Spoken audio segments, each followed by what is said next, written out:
strong dancing friend. My name is Amber. If you didn't know that, I am the HBIC of Dancers Who Lift. This is my channel. We talk about dancing, lifting, nutrition, random bruises. Where do those come from? Anyways, hello and welcome. Today we are doing something a little bit different, a little bit out of the usual. Normally I'm talking about training or nutrition, tips and tricks, all those things. But this week, I asked you to ask me anything over on the Instagram, and boy, did you deliver. Any questions that you might have about training, nutrition, but also my life and all of those things. So here I am. First question, sweet or salty, what is your go-to for either? These are really hard-hitting questions, let me tell you.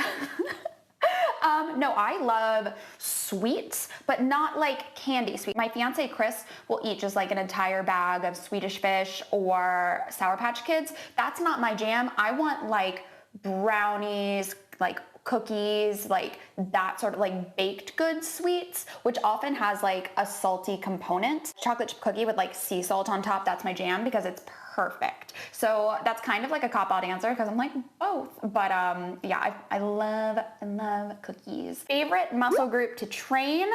I'm all about posterior, back, glutes, hamstrings. Like that's just really fun for me. I really feel a natural like pulling motion. And I think it's because I spent so many years feeling like a quad dominant dancer and getting critiques from dance instructors and choreographers to like pull up, but without gripping your quads. I don't understand what is getting pulled up if not my quads. If I'm not using my quads, what am I using? And I never built like the mind muscle connection to my entire posterior chain until I was like in my 20s. So I also like have this thing where I'm like, okay, you can be in a calorie deficit for long enough and eventually your abs will show. Like they just exist. But like to have like back muscles, you have to actually grow those and work for those. So I call those babs within the Dancers Who Lift community, your back abs. So when we flex our back and we see our back abs, that's like really awesome because it means you like worked and grew those. RDLs, deadlifts, rows, chin-ups,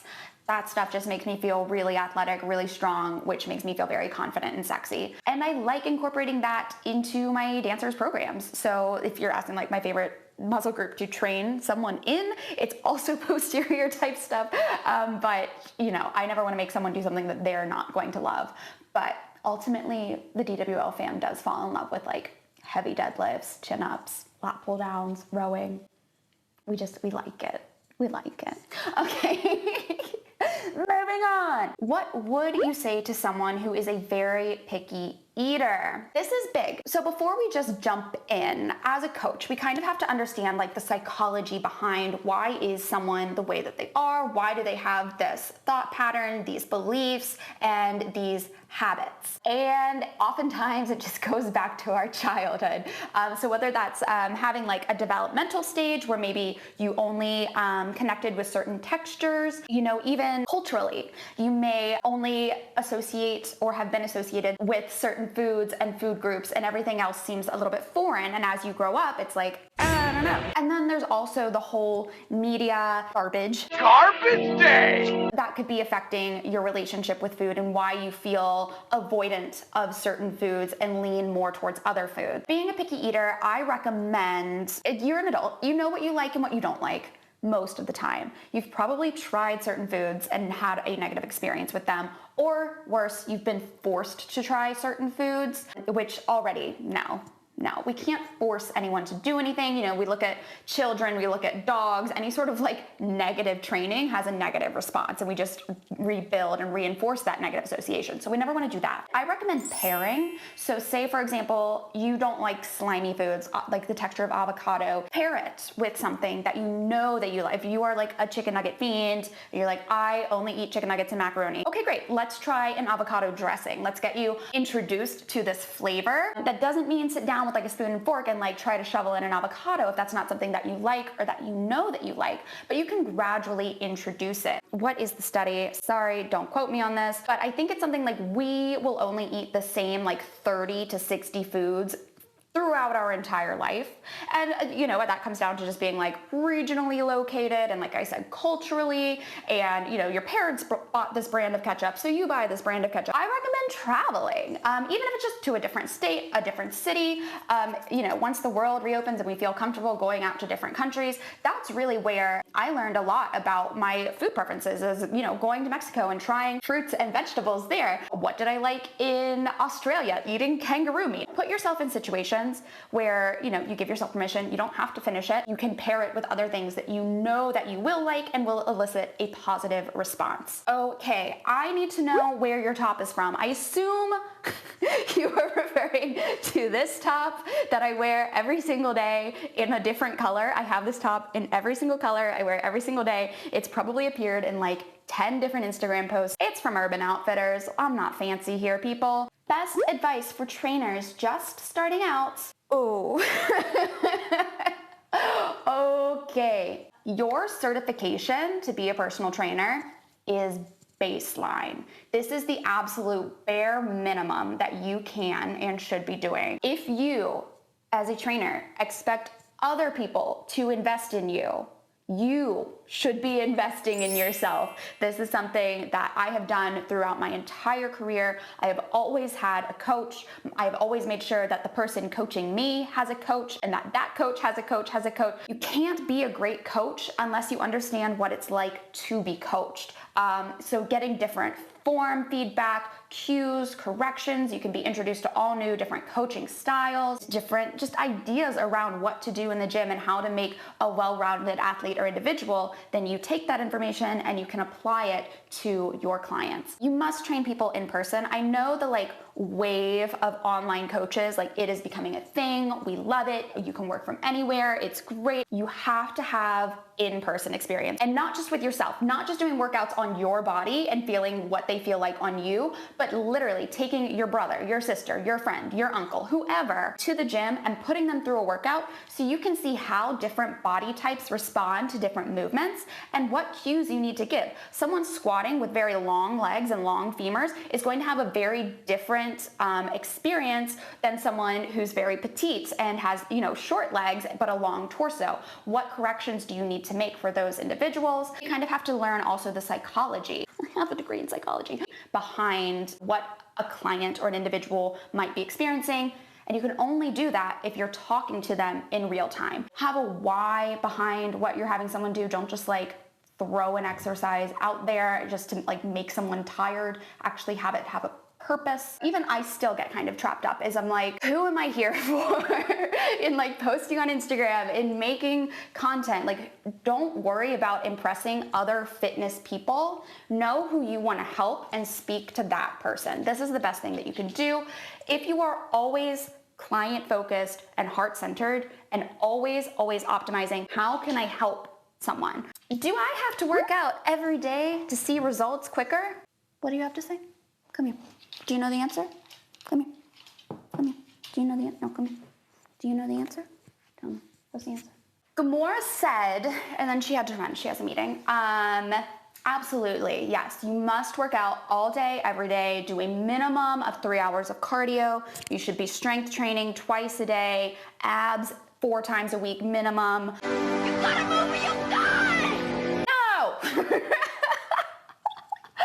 Oh my gosh. On average, the dancers who lift work out 3 to 4 times per week, depending on whether they're in a show or an off season or whatever. Rarely do I have some people who just want to be in the habit of going to the gym every day or working out, moving their body every day.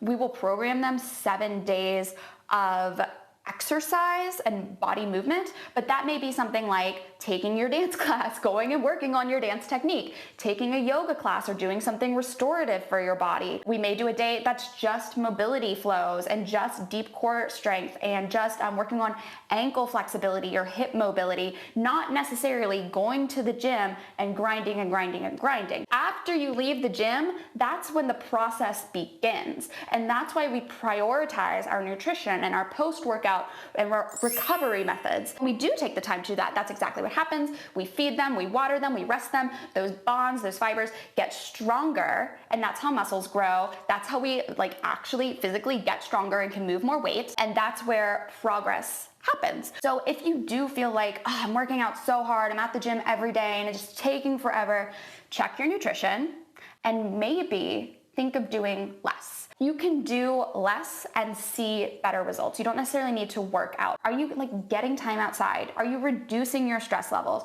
Go to bed 10 minutes earlier. I recommend a very smart program, anywhere from 3 to 4 times a week, in addition to prioritizing nutrition, recovery, stress reduction, and having some accountability along the way to make sure that you're doing all the things that you need to do. How do you find balance in all you do? Relationship, working out, dancing, working on nutrition.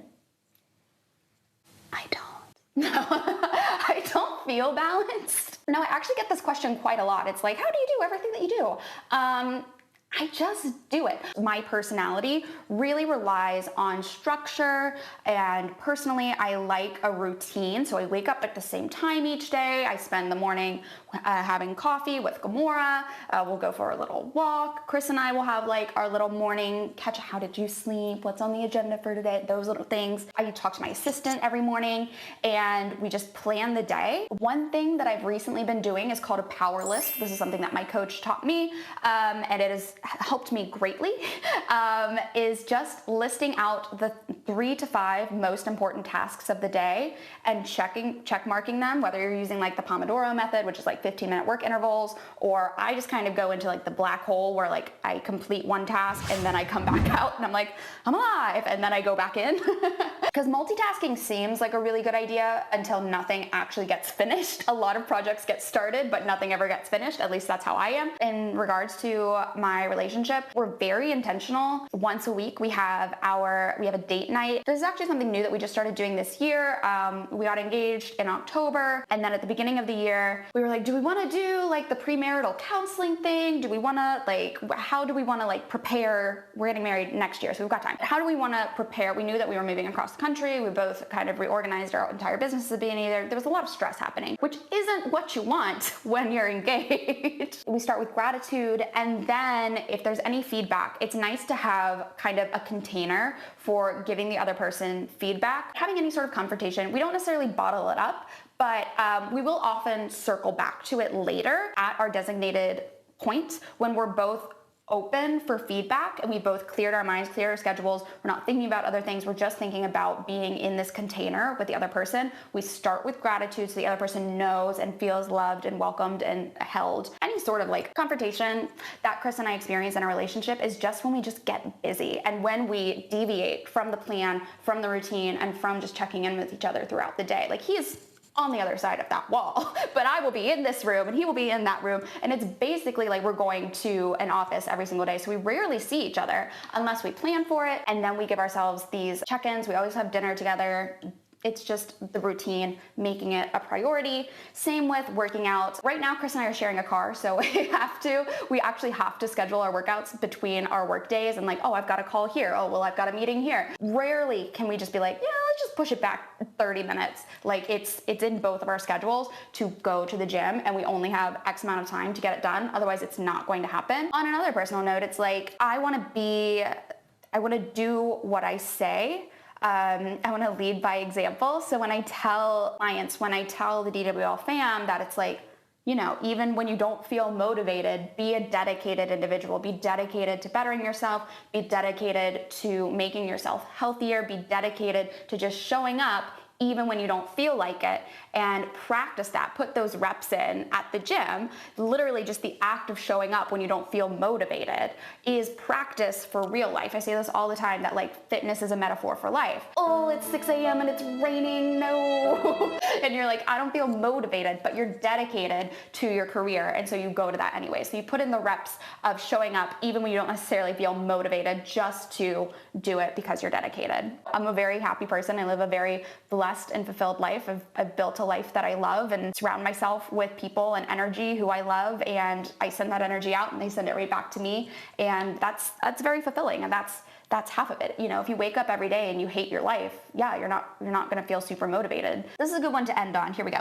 How can dancers find reliable nutrition information online? I feel like there's so much conflicting info out there. You were so right. You're so right. It's quite frustrating. I think the most important thing is to not just blindly trust a stranger on the internet. Even me, hello. Any information given, any advice given should be taken with a grain of salt. It should be taken with the consideration that you are the expert of your body and of your life. So even if a registered dietitian, a nutritionist, Chad from the gym is like, hey, you should do this, add in this supplement, and you start to do it and it doesn't feel good to you, even if it's right, even if it's suggested from a professional, trust your instinct, trust that you are the expert of your own body. And if a coach says, hey, you should be eating this food, and you're like, actually, it hurts my stomach when I eat that food. Don't eat that food. The trend recently has been dancers doing like what I eat in a day, and professional dancers, professional athletes giving what they do for their body. They are also the expert of their own body. They have also worked with a team of nutritionists for their specific goals, their specific needs, their habits, and what works for them may not necessarily work for you. That's why I don't do the what I eat in a day posts. I actually find them much more harmful and triggering than they should be probably. If you DM a professional and you're like, hey, how many calories should I eat in a day? They should not just be like 1,400. They should be taking time to get to know you. You should feel like you're being interrogated